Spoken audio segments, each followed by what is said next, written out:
Bismillahirrahmanirrahim. Assalamu alaikum wa rahmatullahi wa barakatuh. Welcome back with another lesson.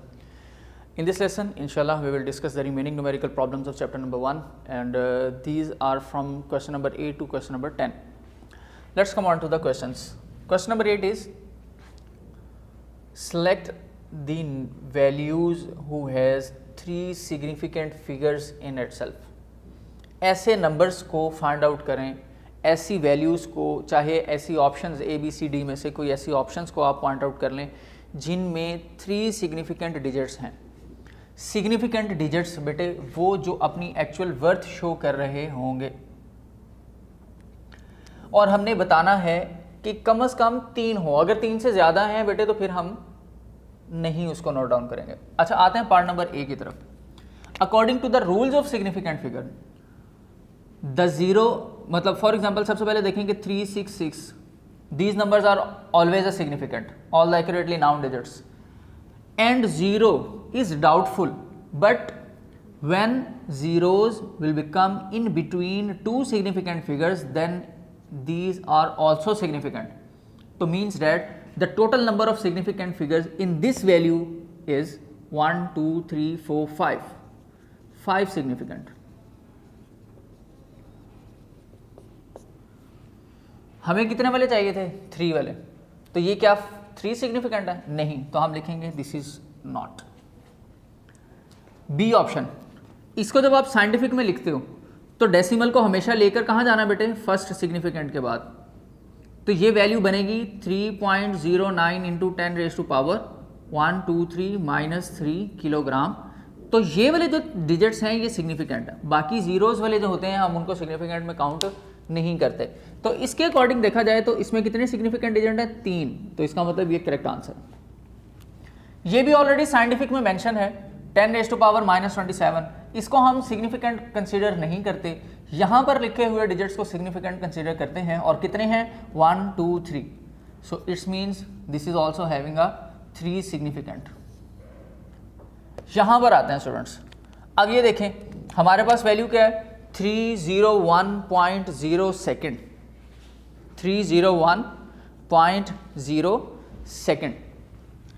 अब यहाँ पर अगर देखा जाए स्टूडेंट सेकंड के अकॉर्डिंग, हम अगर इसको साइंटिफिक में पहले कन्वर्ट करें तो क्या करना पड़ेगा?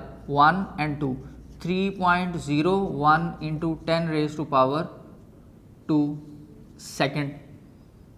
अब अगर तो 3.0 आ रहा है, पॉइंट के बाद 0 आ रहा है स्टूडेंट, तो फिर हम इसको इतना ज़्यादा सिग्निफिकेंट कंसीडर नहीं करते इन केस ऑफ डेसिमल.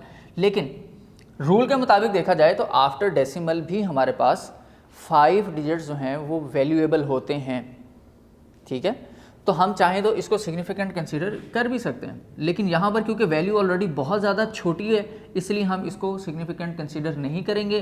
तो हम कहेंगे कि यहाँ पर जो हमारे सिग्निफिकेंट डिजिट्स हैं वो नॉर्मल वैल्यू के अंदर भी 1 2 3 4 आफ्टर डेसिमल 0 है तो वो भी सिग्निफिकेंट कंसीडर होगा. तो टोटल नंबर कितने हो जाएंगे स्टूडेंट? यहाँ पर 4. तो इसका मतलब ये हमारे पास सिग्निफिकेंट नहीं है. इस पॉइंट को याद रखिएगा, ये थोड़ा सा कंफ्यूज करता है यहाँ पर एक दूसरे के अंदर. यानी रूल क्या था? साइंटिफिक सिग्निफिकेंट फिगर के रूल के मुताबिक अगर आपका 0 डेसिमल के राइट पर हो तो वो अपनी वैल्यू शो करता है जिसकी वजह से वो सिग्निफिकेंट रहेगा. डेसिमल के बाद up to 5 digit we can conclude all that numbers as a significant digits. ठीक है, अब हमारे ऊपर डिपेंड करता है.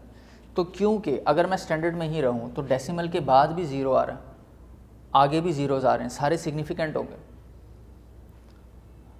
अब यहाँ हमारे पास जो वैल्यू है वो कितनी हम कंसीडर करेंगे? मोर देन 3 सिग्निफिकेंट, यानी 4 सिग्निफिकेंट है. तो हमसे उसने पूछे हैं 3 सिग्निफिकेंट वाले, तो ये तो 3 वाला नहीं है इसलिए हमने इसको क्रॉस कर दिया. लेकिन अगर हम इसको साइंटिफिक नोटेशन में कन्वर्ट करें और साइंटिफिक नोटेशन में कन्वर्ट करने के बाद इसको बेटे देखें तो ये भी हमारे पास वैल्यू होती है इस तरह से 3.010. आफ्टर डेसिमल 4 डिजिट्स हम कंक्लूड कर सकते हैं. तो इसके अकॉर्डिंग भी देखा जाए तो डिजिट 4 आ रहे हैं. तो अगर 4 आ रहे हों तब भी हमने कौन से कंक्लूड करने हैं?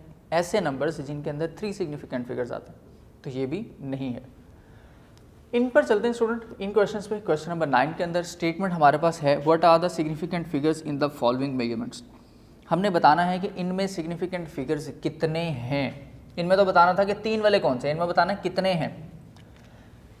स्टूडेंट यहाँ पर ऑलरेडी साइंटिफिक नोटेशन के अंदर हम लिखना चाहें तो लिख सकते हैं, ये पहले ही स्टैंडर्ड में है 1.009, तो 1 2 3 4 कितने डिजिट्स हैं? 4 डिजिट्स। यहाँ पर इसको शिफ्ट करते हैं 1 2 3 4.50 इंटू 10⁻³ किलोग्राम, तो कितने डिजिट सिग्निफिकेंट आ रहे हैं? It has 3 significant.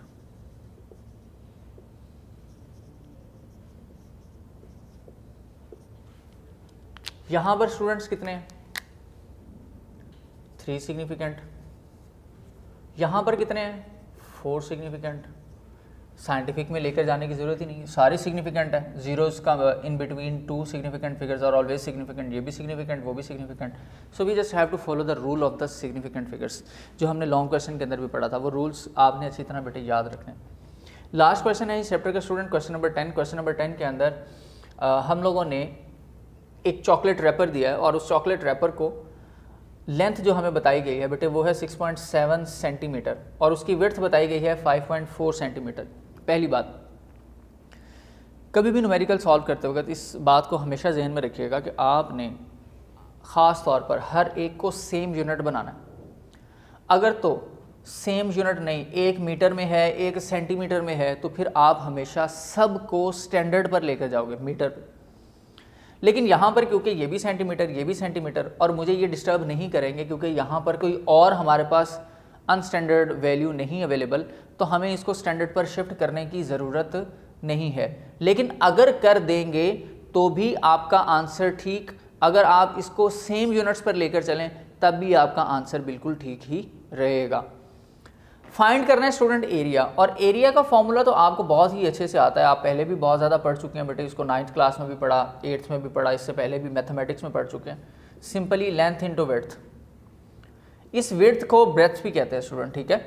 Length long था तो 6.7 सेंटीमीटर मल्टीप्लाई बाय विड्थ क्या है 5.4 सेंटीमीटर, तो 6.7 इंटू 5.4 करेंगे स्टूडेंट तो आंसर अप्रॉक्सीमेटली 7 इस तरफ शिफ्ट होकर हमारे पास ये बन जाएगा 11 और 6 एंड 6 36, और सेंटीमीटर एंड सेंटीमीटर बनेगा स्टूडेंट सेंटीमीटर स्क्वायर। तो ये हमारे पास इसका अप्रॉक्सीमेट जो है वो आंसर आ सकता है। अगर स्टूडेंट डेसिमल वैल्यूज़ के अंदर भी जाए, मैंने इसको राउंड ऑफ करके किया, अगर आपके पास डेसिमल में कोई आंसर आता है, अगर आप अपने कैलकुलेटर से सॉल्व करें और आपका आंसर किसी डेसिमल वैल्यू में जा रहा हो, तो आफ्टर डेसिमल हमने कहा कि 5 डिजिट सिग्निफिकेंट तो ज़रूर हैं, लेकिन मोस्ट वैल्यूएबल कौन से होते हैं? स्टार्टिंग वाले 2। तो आप अपने आंसर को सिर्फ ऐसे, फॉर एग्जांपल अगर आंसर होता 36.2436 या 4, तो आपका answer up to reasonable significant digits क्या होना था? 36.24। आप चाहें तो सिग्निफिकेंट रूल्स के मुताबिक राउंड ऑफ भी कर सकते हैं, तो फिर क्या होना था? 36। ये भी ठीक है, ये भी ठीक है, तो इस तरह से आप इनको राउंड ऑफ भी कर सकते हैं। ले बेटे, आज हम लोगों ने अपने चैप्टर नंबर 1 कंप्लीट कर लिया। इंशाल्लाह नेक्स्ट लेसन के अंदर हम अपना नेक्स्ट चैप्टर स्टार्ट करेंगे, चैप्टर नंबर 2 काइनेमेटिक्स से रिलेटेड। और लेसन पढ़ने से पहले कोशिश कीजिएगा बेटे कि आप अपने चैप्टर नंबर 1 को अच्छी तरह से याद कर लें और चैप्टर 2 के स्टार्टिंग टॉपिक को एक दफ़ा रिव्यू कर लें, ताकि आपको आइडिया हो जाए कि इस चैप्टर में हम क्या चीज़ें डिस्कस करने वाले हैं। बहुत ही बेसिक चीज़ें हम बेसिक चैप्टर्स के अंदर डिस्कस कर रहे हैं बेटे, जो आपकी फ़िज़िक्स की पूरी बेस हैं। इनको अच्छी तरह से अंडरस्टैंड करें ताकि आइंदा भी आप जब नेक्स्ट लेवल की फ़िज़िक्स पढ़ें तो आपको उसमें बहुत ज़्यादा आसानी रहे। नेक्स्ट लेक्चर तक के लिए बेटा इजाज़त दें। अल्लाह हाफ़िज़।